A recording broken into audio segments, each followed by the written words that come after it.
السلام علیکم دوستو، آج کی کہانی کا نام ہے مٹھو کی ندامت۔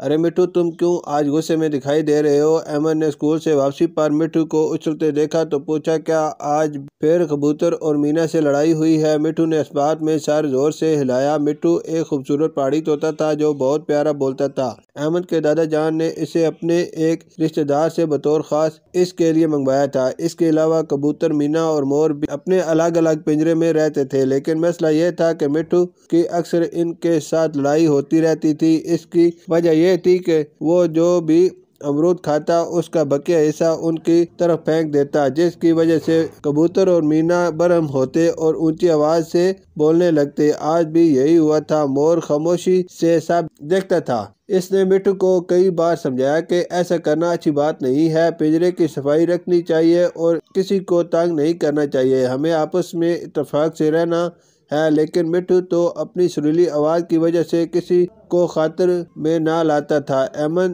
دادا جان کے کمرے میں گئی تو انہوں نے اس کے پریشان چہرے پر نظریں دوڑائی اور پوچھنے لگی، کیا بات ہے بیٹی؟ اس نے کہا، دادا جان، آج بھی مٹھو نے امرود کے سارے چھلکے کبوتر اور مینا کے پنجروں کے قریب پھینک دیے ہیں اور وہ دونوں اچھل اچھل کر باہر آنے کی کوشش کر رہے تھے۔ دادا جان مٹھو کی کارستانی سے واقف تھے۔ وہ سوچنے لگے کہ اب مٹھو کا کوئی نہ کوئی بندوبست کرنا پڑے گا۔ اگلے دن علی صبح مٹھو کی آنکھ کھلی تو اس نے دیکھا کہ کبوتر، مینا اور مور کے پنجرے وہاں سے غائب تھے۔ اس نے سوچا، دادا جان ان کو باغ میں لے گئے ہوں گے اور اس کے بعد مجھے بھی آ کر لے جائیں گے، لیکن دوپہر سے شام ہو گئی، نہ ہی وہ سب آئے اور نہ ہی دادا جان۔ احمد نے چکر لگایا۔ مٹھو نے بے دلی سے امرود کھایا۔ اگلی صبح بھی ایسا ہی ہوا۔ مٹھو اکیلا اور اداس ادھر ادھر گھومتا رہا۔ پہلے مینا اور کبوتر کی وجہ سے دل لگا رہتا تھا، وہ اس کی شرارتوں سے تنگ تھے، اس لیے اس کو چھوڑ کر چلے گئے۔ مٹھو نے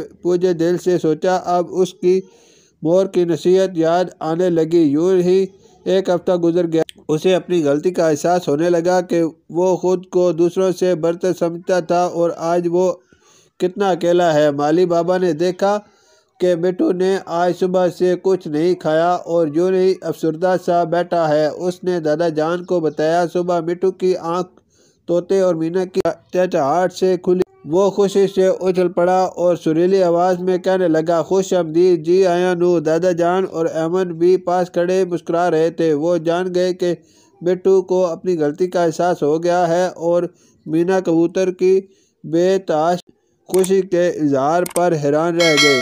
شکریہ۔